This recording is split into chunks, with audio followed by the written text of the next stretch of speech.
Good afternoon, or good morning, or good evening, depending on where you are, and a very warm welcome to you to today, day 3. It's our final day of the Green Finance Institute and Pollination's Natural Capital Lunch and Learn series, designed with practitioners in mind.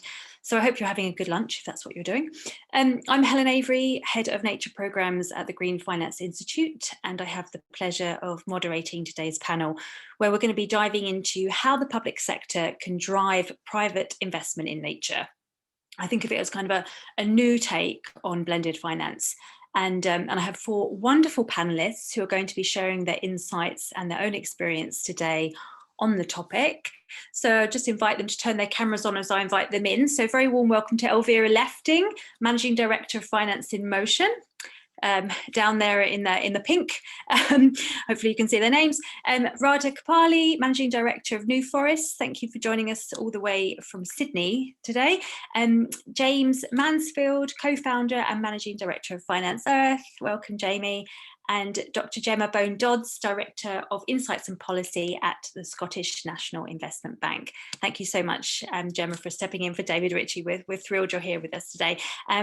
So thank you all panelists for joining us. Before we get going, and as people are just sort of beginning to join, I just wanted to share with everybody the format for today. So we're going to have some introductory questions with each of our panelists, sort of get to know them and sort of hear what they're doing, what their thoughts are around public sector mobilising private finance for nature. And then we're going to open up to a broader discussion, and then we'll have time for hopefully 15 to 20 minutes of your questions. So I really encourage you to use the Q&A function and post your questions as we go along. And then I would just ask you, if you're posing your question to a specific panelist, if you could just write their name in there.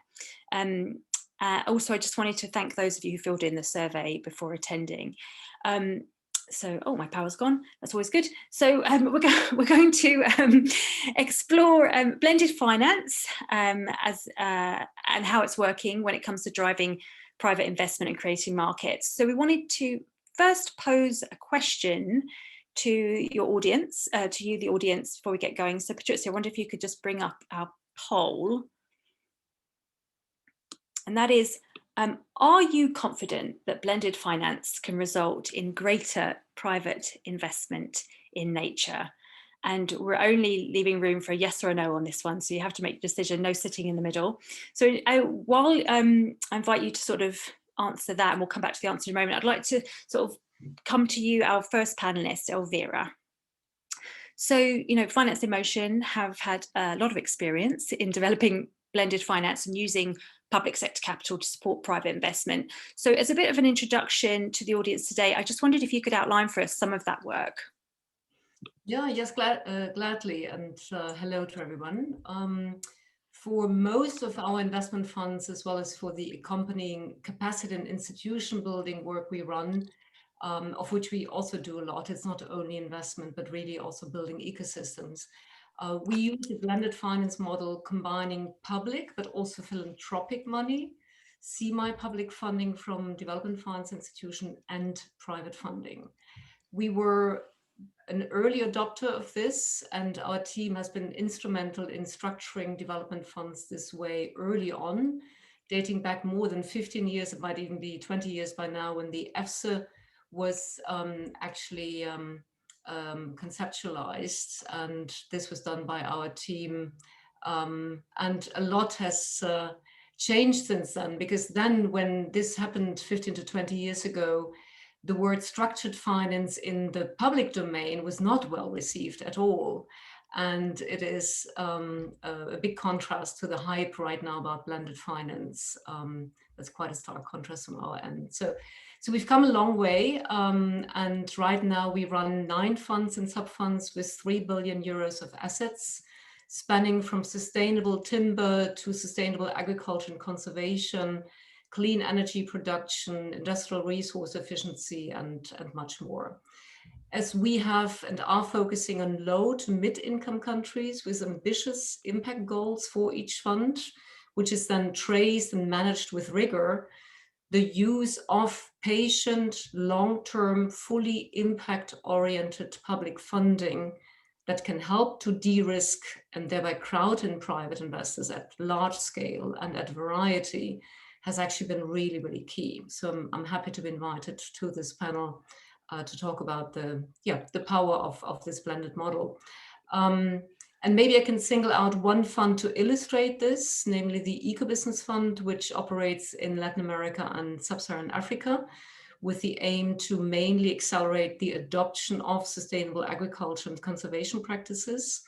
Not only was the public funding helpful to later on crowd in private investors, which is happening now at a significant scale, but it was instrumental so we could start with such an ambitious conservation orientation, as it was backed by low return seeking long-term patient funding. So maybe I stop here and as a first intro. Thank you, Elvira. It's really interesting to hear the work you're doing. I know that you've been sort of key in this whole blended finance movement around nature. And it's interesting you say, so it really has been successful in crowding in private investment. Maybe we'll just pause before we come to you for your next question and just see the results of that poll. If Patricia, you're able to share.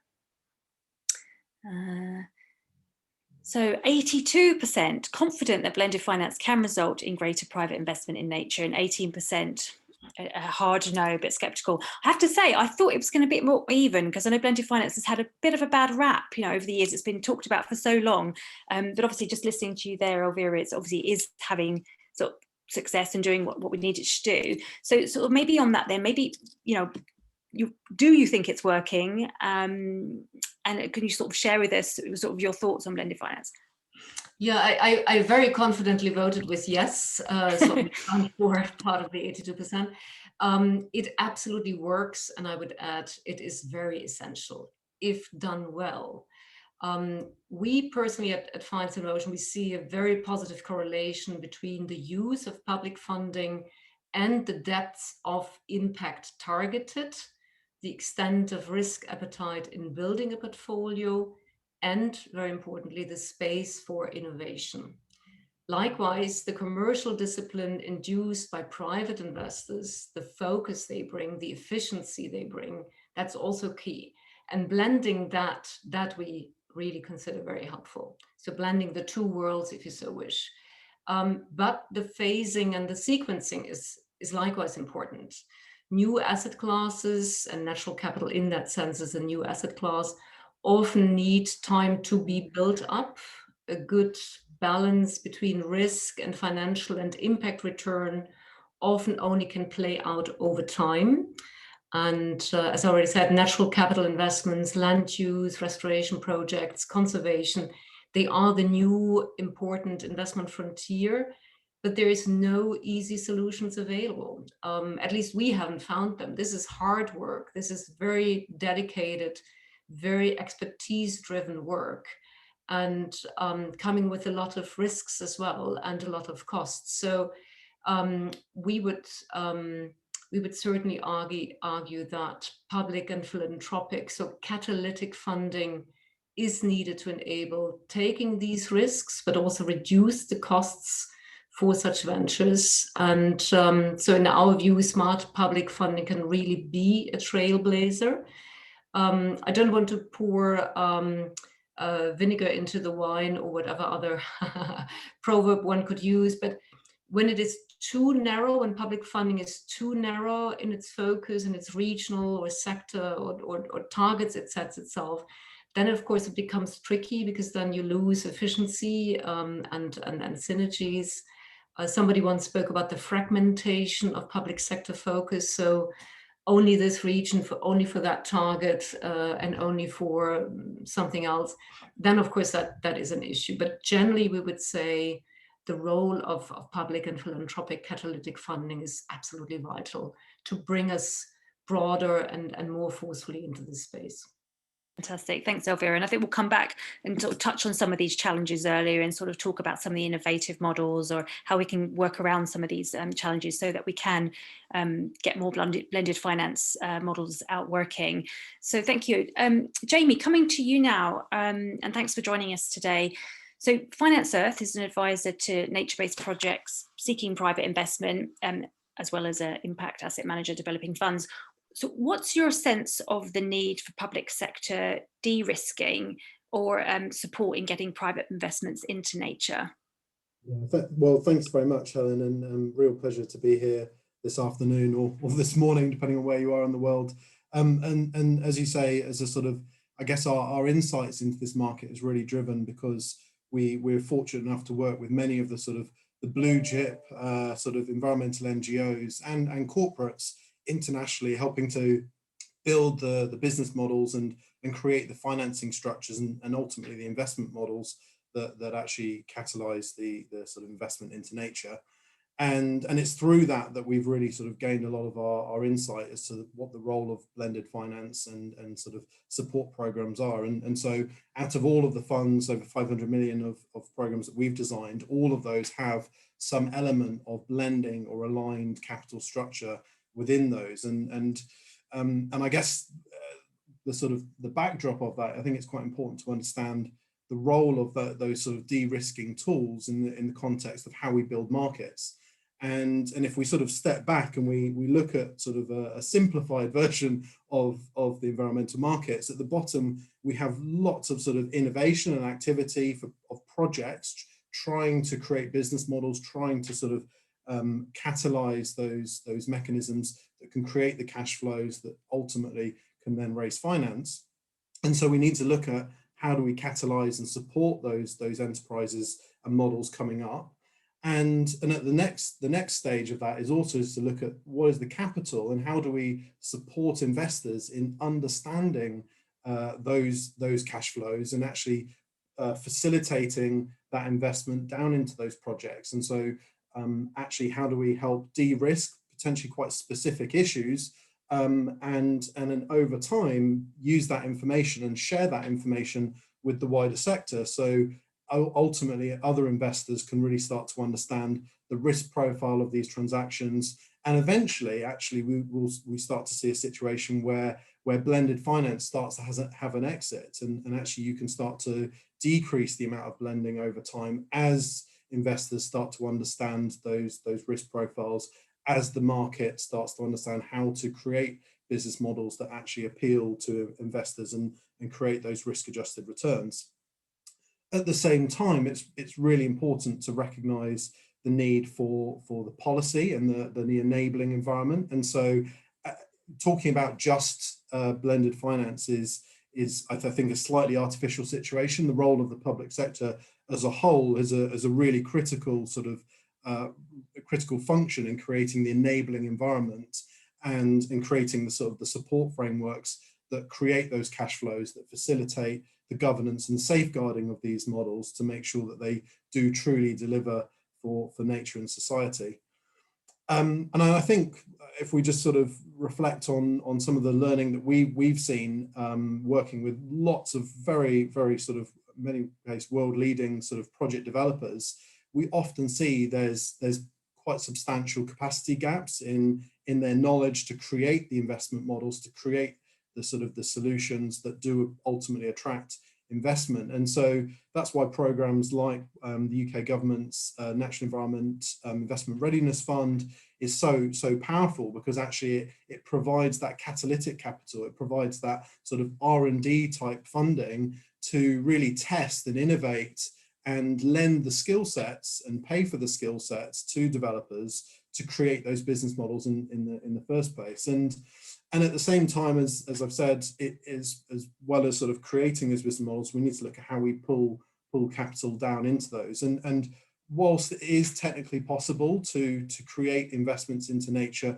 which don't rely on risk, sort of de-risking activities, I would say that the most impactful and opportunities that do deliver that maximum benefit at the moment typically do need de-risking, and I would say that it's quite tricky to make these investments work in high fidelity projects where you don't have that de-risking element. And so I guess relating to that again is why we were delighted when we saw with the government's response and the Descriptor review that they are going to be creating a vehicle to mobilize more of that sort of patient and sort of pathfinder type capital to really sort of seek and innovate to create the business models and really start to create the data and the evidence base that other investors can understand and start to use to assess what these investments mean and where the risks lie in those. Yeah, and I know you've been sort of pushing for a long time for that type of Pathfinder fund. So maybe we'll touch on that a bit later, but some really key points you make about the need for, public sector, not just for mobilising capital and de-risking, but also for regulation and policy changes. And maybe we'll talk about some of those barriers at the moment that you're seeing a bit later, and also the knowledge sharing. Coming over to you, Radha, maybe this is a good segue. Can you sort of share with us New Forest's experience of using public sector or philanthropic capital to support this crowding in of the private sector capital? How is that working? Sure. Well, thanks for having me. So New Forest, just to give a bit of context, we're a sustainable forestry investment management company working across the Asia Pacific region and the US. We have about $4.5 billion US under management. And so certainly, I think philanthropic and public sector capital has had a critical role in creating innovation in forestry and land related investments. So even if you're looking at the developed market context, such as in the US, public capital, philanthropic capital has been critical for things like conservation easements, financing innovative transactions, enabling Native American communities to rematriate land back into ancestral lands back into ownership. So it's been hugely important in terms of enabling innovation and creating partnerships between private capital and public and philanthropic capital. So when we step back and then look at emerging markets, like my fellow panelists have said, I mean, this is where we need, if you look over the next decade, we need hundreds of billions of dollars of financing going into tropical forest conservation, ecosystem restoration. Much of that has to happen in emerging markets. So we've been investing in Southeast Asia for the past 10 years, bringing institutional capital into that part of the world. And so from a timberland investment perspective, very few institutional investors have, portfolio allocations towards emerging markets forestry. And one of the things that we experienced, and having been investing in this region for so long, is that we have to embed environmental and social considerations, really embedded into the way that we manage landscapes for sustainable timber production, but deal with communities, protect and conserve biodiversity, work on climate mitigation. And ultimately, that is what will drive the long-term commercial viability of these investments when you're really creating value at the local supply chain level. And so in starting to conceptualize our next fund, which is, I have to say, still in development, but very, very advanced, we started to think about how do we use a blended finance structure and different pools and types of capital to really enhance environmental and social impact, and really even go beyond, what New Forest has been doing around community biodiversity and livelihoods to really enhance the investment strategy. So we spent some time, and we actually co-created a structure with the Packard Foundation, which is very interested in sustainable forestry investment and landscape management. And it was kind of an experiment, and it's an all equity fund. And essentially there's a differentiated waterfall between commercial investors in the fund, and the kind of 10 to 15% of the fund will be kind of impact or concessionary capital to invest. And so to enable essentially the fund to invest in community climate and livelihoods and biodiversity impact activities. And when we went out into the market, we weren't really sure what the interest was going to be.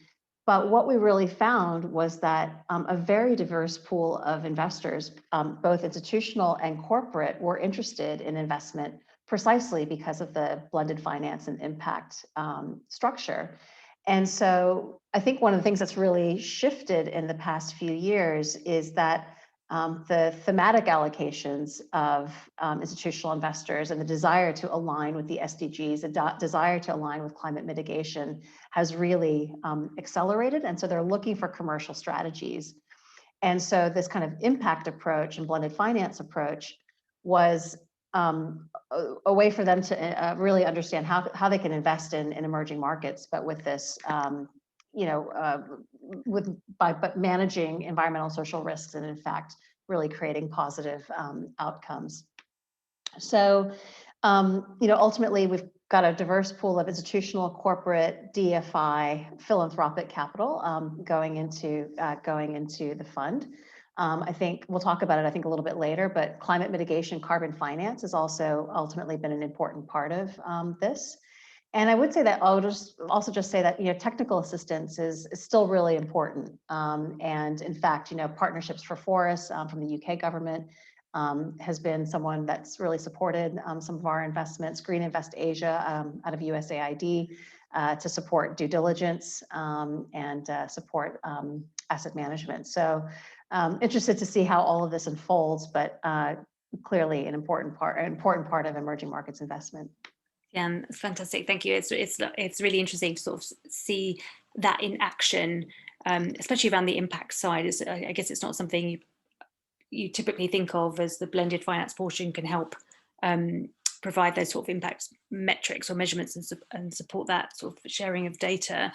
So we'll come back to some of these points in a moment, but I know Gemma's been waiting very patiently here, so I wanted to just bring you on, Gemma. Thank you very much, and for joining us as the public sector entity here.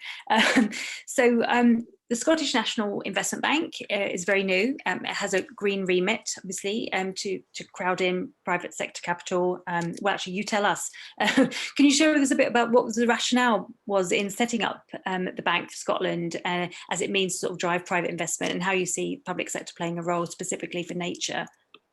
Yeah, sure. So yeah, I'm quite well placed. I've actually only been in the bank now. This is my third week, but I've had a relationship with the bank since before it was even sort of born. So I actually wrote the first report that called for the bank back in 2015. So even as a concept for this bank in Scotland, it's relatively new, and we've actually only been up and running since November last year. So we are very new, but we are very, very ambitious. And the rationale for setting up the bank and why it kind of went through and sort of really captured the imagination, both within the public sector and sort of a little bit wider in Scotland, was, that we have these big challenging kind of grand challenges in society, and there was the understanding that we need this patient, long-term strategic capital to help to shape the markets that are going to be needed to actually deliver the solutions that to those grand challenges. So principally, we act on commercial terms. So we don't do any sort of sub-commercial financing at all. Debt equity basis predominantly, between 1 million and 40 million is kind of what we're thinking will be the average size of our loans. And for us, we've got a 2 billion of capitalisation from the Scottish Government over 10 years. So whilst in the public sort of sector, that's a substantial amount of public capital going into our three missions. So those three missions are the transition to net zero, to build communities and promote equality, and to harness innovation in ways that help people flourish. And in the bank, these missions really are thoroughly embedded throughout the organisation. But what we're finding from the investments that are starting to come, that are through, coming through in the pipeline, most innovations aren't just about climate or just about communities or just about innovation. Often there's a blend of at least two, if not some of them, we kind of get the triple win there. And so that really sort of I think is important for us to remember when we think about natural capital. Like, nature is fundamentally connected to us and the way we live our lives and how we spend our money and what businesses and we work for. So, we do have this understanding of a bit of the holistic nature that sort of sits behind this. So again, 2 billion over 10 years, it's a substantial public capital, but it isn't substantial in investment terms at all. It's a drop in the ocean of investment. So for us, we've always been, aware that, our role as a development bank should be to crowd in these new innovations that are needed. So it's to provide additionality. Where does the public sector investment need to come in to help outcomes that wouldn't happen if the public sector weren't there in the first place? So I think that's really, really essential to us. But as I say, it's commercial, so we are looking to co-invest. So at the moment, it's mostly co-investments, but we are looking in the future to invest in funds or perhaps to manage our own at some point. But as I say, we've only been going for about 6-7 months. So give us a couple of years, and I'm sure we'll have some interesting innovative structures in there. And then a bit more about the role of, this public sector money that we're working on. So our role, as I say, is to provide additionality. So, taking Professor Mariana Mazzucato's sort of idea of the entrepreneurial state and the idea that actually our role is to help shape markets. So additionality means we're stepping where the private sector maybe it's not quite commercial yet. It's not quite ready to do that without this extra push. But we will do that on a, not to provide guarantees, but I know we're going to talk about that later. So principally, we're going to be doing that through investments and the funding that we have. But historically, development banks have played a really, really crucial role in linking up and linking up the expertise of industry, of finance, and the public sector together. So there is also, a role. My job is going to be, is Director of Insights and Policy. So it's also about learning, like, how can we make sure the public sector knows what it needs to about the industries that are coming up to make those kind of policy transitions a bit smoother and those kinds of things. And then on nature, Scotland is a very, very wild, beautiful place. Like, if you're in even, our two sort of, major cities, if you're in Edinburgh, you can look up the street and you can look up the road and see the volcanic mountain in the background. Like in Glasgow, you've got this huge, massive river, the Clyde, going straight through it. There's, and the rest of Scotland is, there's so much wildness about it. And, I think it's important for all of us to remember in the age of the climate emergency that, all economic activity is underpinned by nature. And in Scotland, we have, agriculture, we have tourism that is very clearly, underpinned by these amazing natural sort of assets that we have. So as a bank, we really see and understand the opportunity to invest in nature in a way that aligns with our missions and that helps to create those solutions that we're sort of looking at. So, this webinar series is looking at those challenges of nature-based solutions and natural capital markets. And, as a bank, we're interested in what role we can play to help crowd in that sort of private capital to make the biggest sort of impact that we need to have. So we're, like most things, we're at the start of this journey, and we all need to innovate together, the public and the private sector, to try and find those solutions. But I know we're going to get into some of that in a lot more detail, so I'll hand back over to you, Helen. Thanks, Jimra, and thanks for joining us today. It's interesting, we just listen to your point around sort of talking about the holistic view of natural capital. We have had this sort of tendency to split. Nature is over here, climate's over here, social's over here, and sort of rethinking that is quite an interesting point, because we recently just did a bit of a survey of like the 30 green banks that exist, and said, what's your interest in nature or MBS right now? And a lot of them said they are under a climate net zero remit, and therefore we're not able to invest in MBS, which maybe, Elvira, comes back to your point that sometimes that remit, that narrow remit, can sort of hinder sort of progress in blended finance around nature. So so thanks for sort of talking to some of these points. Maybe we'll just start with, I was going to start actually with sort of talking about some of the limits, but I'm feeling like maybe let's talk about the innovation side. I think maybe that's what everyone wants to hear. Maybe we'll sort of understand what some of the limits are, and we'll come back to those in a minute, or we can sort of talk about them together. But Elvira, I don't know if it's okay to come to you and just sort of, what are do you see, what are some of the creative ways we can seek to sort of develop blended finance and work through some of those challenges, like you said, of some of the challenges around tighter remits? Thanks, Helen. Quite a question. But let me briefly come back to what my fellow panelists said earlier. We absolutely see the need of not only blending various capital forms, but blending various topical topics and themes.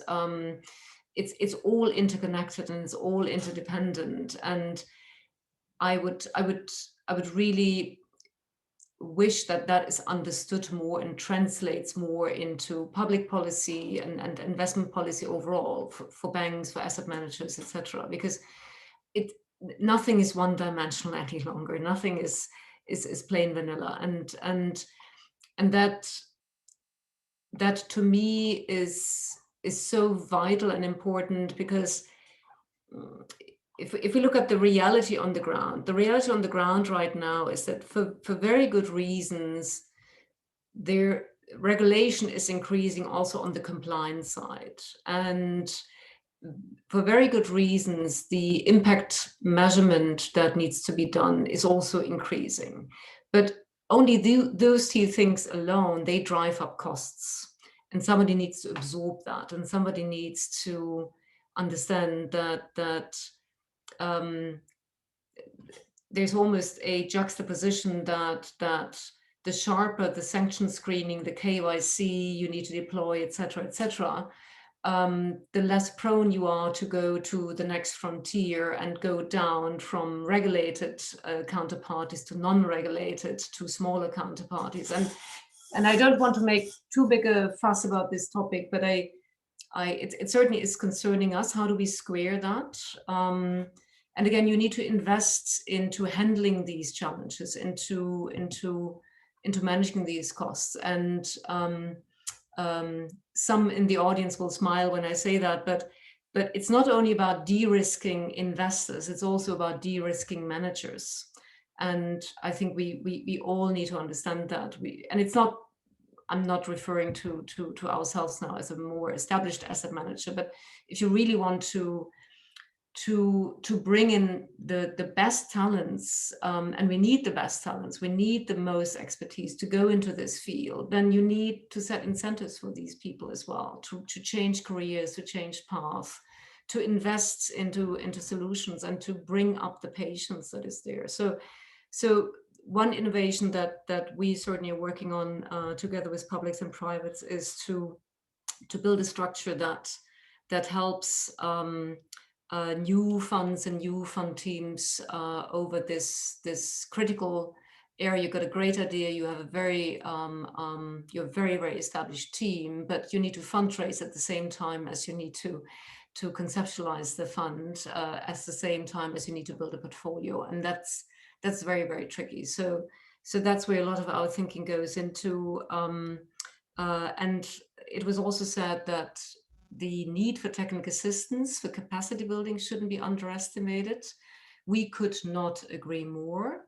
We would say we need to, I mean, and again, I'm an asset manager, right? But nevertheless, we need to equally talk about assets as we need to talk about ecosystems. And I don't mean the natural, the nature ecosystems, but the ecosystems of people who understand what needs to happen, from environmental auditors to appropriately trained bankers or municipal officers. And if we don't solve that capacity issue, if we don't raise absorption capacity to really implement these projects, to implement the change, then all of the investments will just be a drop in the ocean going forward. So we need to be concerned with both, and public investors and private investors need to be concerned and understand both, that there's a huge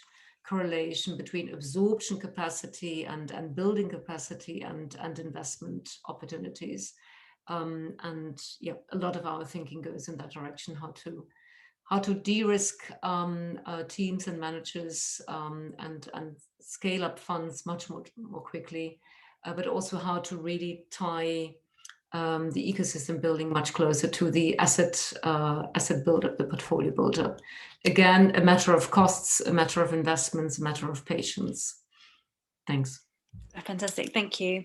Maybe we'll just open up and have everyone come back on the stage, if you want to call it the virtual stage, and sort of talk about these innovations. So just maybe responding to some of Elvira's points on supporting the job skills, upskilling for maybe the finance sector, supporting projects.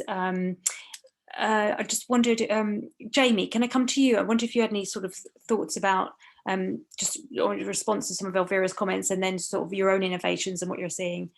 I would just completely agree with what Elvira was saying. I think there is a huge amount of need to, and this isn't just because we're a sort of a second-time fund manager, but there is an enormous amount of need to support the sort of innovation, to support the sort of the market intermediaries and the new fund managers to create these solutions, to create the mechanisms, because it is incredibly specialist. It really takes a lot of time, not just to build an understanding of how do you support and create the underlying instruments and create the underlying investments, but also how do you work with the partners on the delivery side to capacity build them, to look quite holistically about how you support the market growth.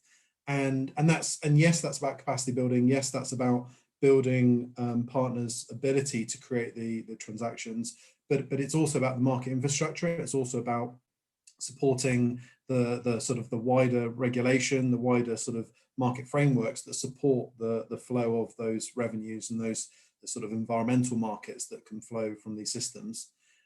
So some of the programs that we've been working on, I think in terms of if we look at sort of blended finance as a sort of a main sort of concept, it really depends on the nature of the underlying opportunities and the maturity of not just the markets, but also the underlying investment models. And so some of the earlier stage programs that we've been working on, so we do a lot in sort of coastal community programs and a lot of sort of early stage ecosystem service markets. We see a lot of learning that can be taken out of things such as accelerator programs and incubator programs that can couple not just growth capital, but also capacity building programs and actually sort of technical assistance programs and couple that with finance and actually use those to build sort of portfolios and aggregate those portfolios. And it's the evolution of those portfolios that they can then move on to create aggregated vehicles that can raise institutional investment.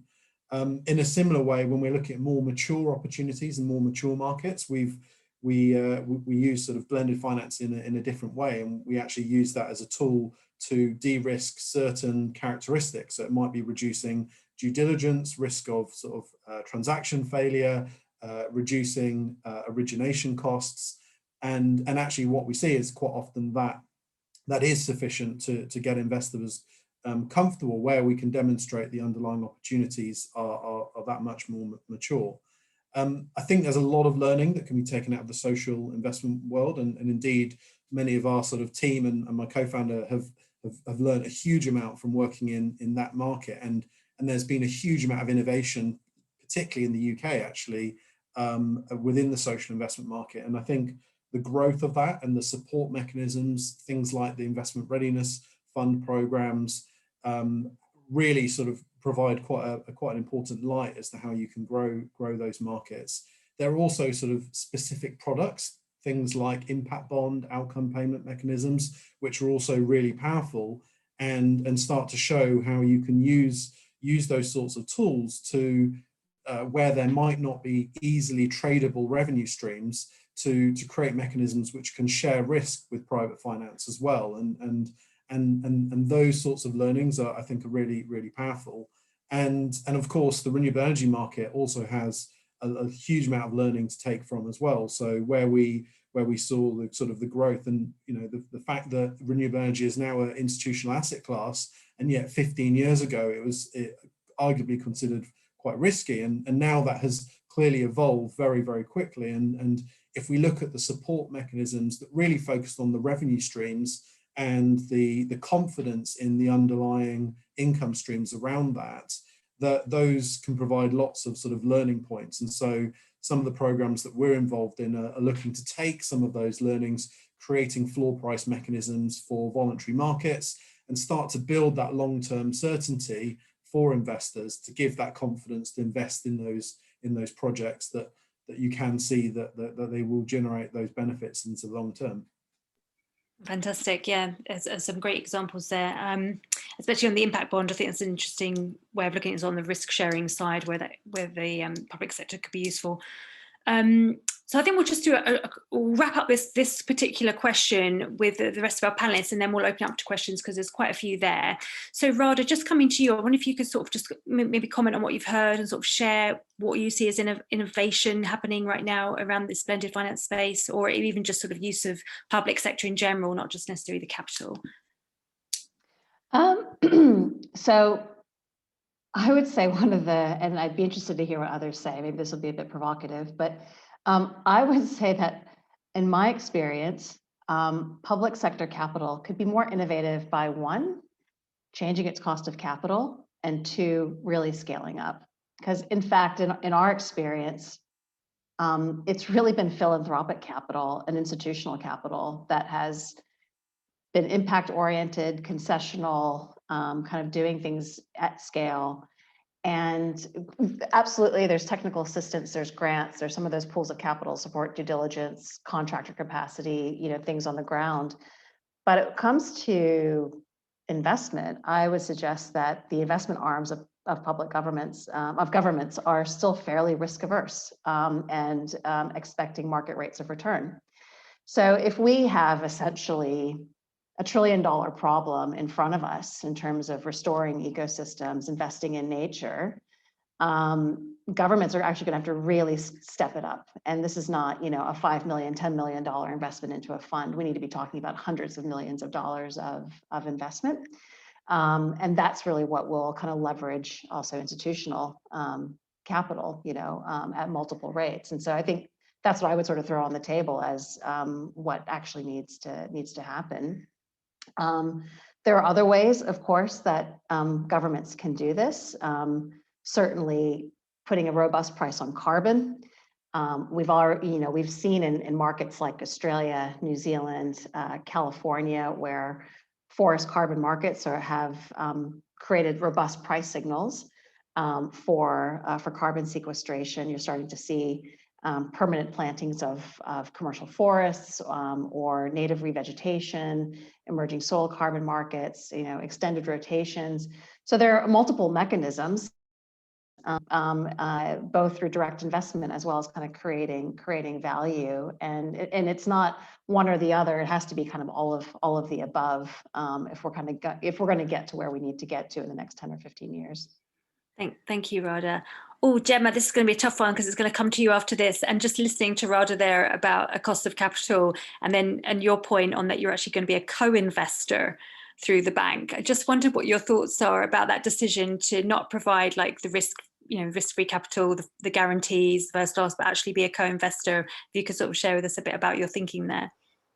Yeah, of course. And, so I think the important thing to remember is, and it's something that we at the bank really want to make sure, because, we can't be all things to all people. So we're part of the state apparatus in that way, but we should not ever be the only form of investment that the state makes in this sector, in this industry. So we are a development investment bank. So therefore that gives us our kind of boundaries and remit. It doesn't mean that we won't see that there are opportunities for something that's maybe closer to what Radha's saying there, some, really great ideas there. And, part of, again, my job in the bank is to look at what is needed to make this work in the longer run. Our missions, our net zero mission is for 2045, which isn't that long away, and that there's a long way we need to do, between now and net zero. So I think with that in mind, for I can only really speak for us as our bank and how we're seeing it, but again, we are looking to leverage that additional investment in that early stage where the market, whilst we're going to be investing on, you know, commercial terms, but it's a commercial that doesn't exist yet because the you know, the private sector are, you know, maybe not ready to invest in those things. Sometimes they are, sometimes they aren't, but they need that extra little boost there, if you like. So the point is that our money should be used to catalyze that, not just to be a, you know, it's not just being a co-investor, but it's to catalyze that. And, you know, as I think James said before, it's, you know, it's also the scaling and the sequencing of this, or maybe it was Elvira actually, sorry, phasing and sequencing is really needed. And so for us, it's like, we want to get in, help to create and shape that market. And when the private sector is ready to take over, we come out and we look for that next gap. You know, that's kind of our understanding. So in terms of guarantees, like, I'd be cautious about the use of public guarantees in that context, because if the state and the public capital is taking that biggest sort of risk in our instance, then we also need to reap the positives of that higher risk investment. So our de-risking is not the same as a guarantee. I think you can de-risk in other ways that aren't, you know, just guaranteeing a price, because I think, you know, it can cause some moral hazard as well in some instances in the past. So very much for us, we just want to, you know, disconnect that, connect, you know, that public risk and private reward to make sure that private investors are kind of getting what they need in that. But for sure, those points about the wider state and the scale of that wider investment that's needed is something that we all need to think about, you know, as citizens as well as in our respective organizations, I think. So it's going to come into those political priorities, I think, as well. And with COP26 coming up, hopefully we'll get a bit more of that at the end of the year, maybe. Yeah, and also, you know, I just, you know, just completely trying to let you off the hook here, sort of set you up on that question. The green bank is part of a large toolbox of how you can use public sector capital to crowd in private sector capital. I was thinking of some of the work of the Australian Green Bank in investing in ag tech, and how that's essential, and that's exactly the kind of thing that a green bank could do, and it's something that we need. There's not enough investment going in that. So there's a lot of questions here, and I appreciate we only got like sort of 10 minutes, so I'm going to try and pick the ones that have been upvoted. So the one at the top here is from Megan Evans. She says, re-capacity building, when we're talking about investing in projects, MBS, offsets, etc., we're often, Rada's typing, we're often talking about farmers shifting to different practices. We know it's not a trivial process and it isn't just a question of money. I feel these finance discussions often miss the fact we're talking about massive land use change. Who is responsible for this social and cultural transformation and building the skills and capacities? It's a good point. Would anyone sort of feel strongly on the panel about answering that one? I know Rada's typing hers, but that's all right. I mean, I just want to say I completely agree. And, you know, for example, where we've seen, for example, carbon price signals be robust and are indeed actually starting to create land use change. So, for example, in New Zealand, where we have basically $30 per ton carbon prices now for forests, and we're starting to see more permanent plantings of forests for carbon value. You know, it's created issues in the farming community who feel like, oh, okay, we've got land that's being taken away from us. And so if this is actually going to if we actually do have nature-based solutions be, say, 30% of the solution for climate, this is going to be massive land use change and significant tensions between food, you know, fuel, forests, et cetera. So I think this is, in my view, this is where governments, I think, have a very significant role to play in terms of capacity building, setting out national priorities, working at the community level. This is not something investors can fix themselves. They can be mindful of it. There can be standards set, but this is essentially where governments really need to be, I think, really heavily involved here in supporting their communities and their people. I'd just come in, and I would sort of row in behind that. I think it's an absolutely essential point that we recognise that sort of finance is not the silver bullet, and that also there's this whole market infrastructure and education and community building process that needs to happen. And actually the thing that we often see, because of the sort of the ability for finance to scale and to influence and to create potentially huge landscape change, we really need to make sure that we've got the safeguarding and the appropriate frameworks in place to ensure that we don't create perverse outcomes through these markets, and that we do make sure that these markets truly deliver the sort of the nature-based solutions, that we don't create sort of warped outcomes. So I think it is a really important point, and it's a really sort of I would say a really complex point actually to resolve, because it does rely on a huge amount of stakeholder engagement. That is not a fast process, and it requires an enormous amount of sort of cultural shift sometimes in some of these rural communities as well.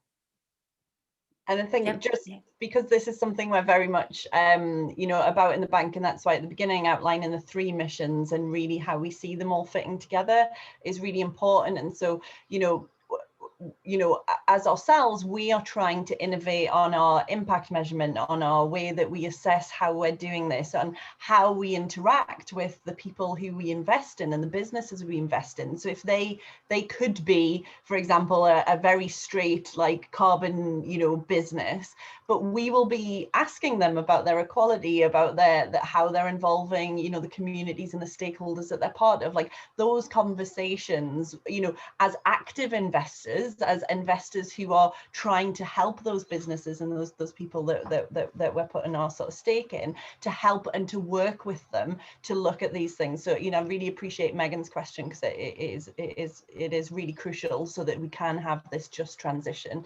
You know, we don't want to replicate the same sort of power imbalances that we've had in the past. So yeah, we've all got to try our best to do that difficult work that Radha and James has outlined. Yeah, fantastic. Thank you. Thanks for sharing that. There's a question here from Harry Grocott. What additional data points are needed to improve risk pricing? The renewable energy sector has quite clear metering in place, but for nature-based projects, the data is lacking even in the voluntary carbon market. Most projects don't have an accurate tree count, for example.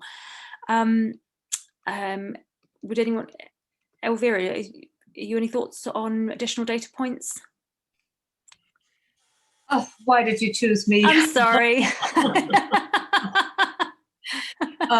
No, it is vital, but the only answer I have is that we need to build a track record. We need more and more investments. We need to build this asset class, and I think data is the issue right now. Where to get the data from? What data to trust? How can data also be used more synergetically? I mean, if you think of the various donors, various investors, all trying to source their own data, and nobody is aggregating that. If you have the target group now in mind, I don't think there is quick and easy solutions. Of course, we also try to with the help of drones, we try to be very site specific in our monitoring. We try to really use artificial intelligence where we can, etc., etc. But I think if you really are working on extending the frontier of finance in nature-based solutions, then I think right now there is no other way than to really build an investment track record and see how these investments are playing out. But I'm happy to be convinced otherwise. But that's my quick pearls of wisdom on that. I would totally agree with those points in terms of the massive need to create more evidence and much more sort of data. Half the barrier is that the nature of these environmental markets is that there's such a plethora of different outputs, and that's half the barrier, that you've just got this huge volume of different outcomes and different levels of impact that these projects can deliver. Because of that, I think one of the other key things, as much as our ability around collecting and creating that data and evidence in the first place, is also about setting the frameworks and the metrics and the standards to use that data, because it's only at that point that we can then start to support investors educate investors over what does good quality look like. Because at the moment, even within the concept of nature-based solutions, there's a spectrum of outcomes and a spectrum of impacts. And it's really only once you start to agree with the scientific community, with the practitioner community, what does good quality mean and how do we verify that? Only at that point can investors really start to truly distinguish and start to sort of grow the quality and outcomes that this market can create.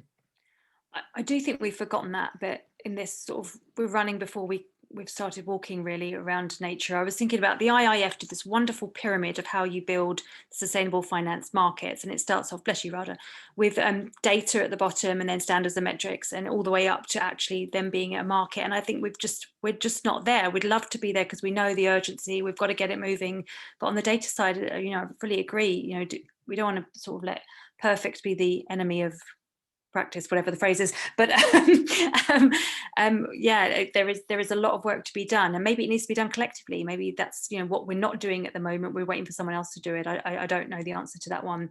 I do know that we only have 3 minutes, however, and I feel like we haven't got to really any of these. Well, we've got to 2 of these questions. So I'm just thinking what best use to do of our time here. Someone sort of asked what tools, methods and metrics are you using, and so maybe that's sort of a very practical thing that we could share with the audience before we go.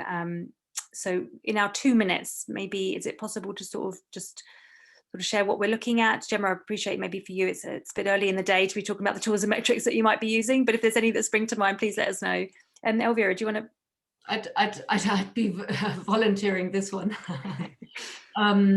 If you take our Green for Growth Fund as an example now to illustrate this, that's a renewable energy efficiency, resource efficiency fund operating in parts of Europe and the Middle East, North Africa. And what we've done there together with a partner is set up a dedicated tool that tracks the on-lending, that tracks the impact, and that can aggregate it in a way that is very easy to use for the clients that we finance. And that it has been translated in various languages. It's constantly being adopted so that the eligible measures that you can finance, the range of sectors that you target, really gets systematically then tracked, traced, and can be managed in terms of the impact, all aligned with the theory of change we've given for that fund. But I also want to say that anything that's energy related is much easier to track than when it becomes more complex and is more interdependent. We are working on building out that solution also for water-related, soil-related measures, but it's much more tricky. And again, that takes investments and that takes a lot of expertise to do that. But I'm grateful for the question because it also points to, you earlier said, Helen, let not perfectionism be the enemy of good. And I think we also see that a little bit in the impact tracing, that unless you can confirm these 500 data points, you're not impactful. And I think that's part of the bottlenecks that we see, that we all know what would be a good investment, but tracking then the impact is tricky. I'm not saying it shouldn't be worked on, but it's tricky and it's holding us back. Thank you, thanks. So we are at time, so I just wondered if it's a bit uncouth perhaps, but if you want to just sort of shout out any tools that you're using or any reports that you found helpful on this particular point of the sort of data and metrics that you're using, just to sort of help our audience as they finish their lunch or whatever it is they're doing and head back to their day. Jamie, anything that springs to mind quickly? So I would say one of the key things is probably isn't a very quick one, but so we work with all of our funds, we co-design with environmental NGOs, really trying to maximize high quality outcomes. In terms of impact measurement, because the market has got a huge gap there, what we try to do is align with and try to co-create these national sort of and international frameworks. I think the fund management and investment community has a really important role to come together and actually start trying to co-create more of those. because at the moment there's a real risk that every fund, every different investment manager will have its own unique bespoke impact measurement process. And on one hand, it totally makes sense because we're all innovating, we're all working in these sort of quite unique markets. But actually, we need to start co-creating the wider sort of standards that can then start being replicated and create that comparability, and also be transparent about the performance, both good and bad, in these projects. So we also start to share and improve how the impacts and outcomes of these projects can be delivered over time as well. Yeah, thank you, Jamie. I can feel a task force coming on, perhaps. And I feel like we've morphed into an impact measurement panel today. But Radha, just briefly, anything you wanted to add? So for us, third-party force certification is like a baseline FSC certification. We are adopting, the GHG protocol, both emissions, but also the removal standard, which is being published in 2022 across our global portfolio. We use the GIN IRIS metrics across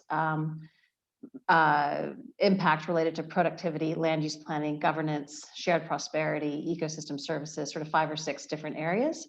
But ultimately, I think where we want to get to over the coming, over this next several years is kind of financial performance and kind of natural capital accounting, bringing all of that together. So we give an integrated view of financial and environmental social impact. But agree with Jamie, that's you don't want to invent something in a vacuum. So I think that's what's going to unfold over the next few years. Fantastic. Thanks, Radha. And I know you're sort of leading a lot of the sort of collaborative work as well. So we'll keep an eye on what you're doing. And then Gemma, I know it's a difficult one for you, but was there anything that you've been looking at in your travels? Not so much just at the moment. Yeah, I couldn't usefully comment on that from my role in the bank and my time at the bank so far. So David probably could have went in a bit more detail on that for you. But we are certainly, I do know from what I've looked at from the investment teams that we are looking to try and align with what's existing out there and try and identify what gaps there might be that we might need to sort of help to sort of shape and work collaboratively with others on those things. So again, these data and these impact metrics, if everybody's got a different measure, then it's really hard to aggregate that up to something meaningful. So I think collaboration on that point is very much going to be key for us. Brilliant. Thanks, Gemma. Thanks for playing along with this one. So that is all we have time for, sadly. So big thank you to all of our panelists today, Elvira, Jamie, Radha, Gemma. Thanks for joining us. And we know you're working harder than ever, so really appreciate your time. And thank you to the audience for a great discussion today. I know there's some comments in the chat, so check out PBAF as well. That was talked about on day 1. The videos for day 1, day 2, and our day today are available on, I believe, Pollination's site, correct me if I'm wrong, anyone, but also on the Green Finance Institute site. If they're not up already, they'll be up by tomorrow, so you're welcome to re-listen. So that's it. That wraps up the session. Stay well, everyone. Thank you so much, and enjoy the rest of your day or night, as for you, Radha. Thank you all.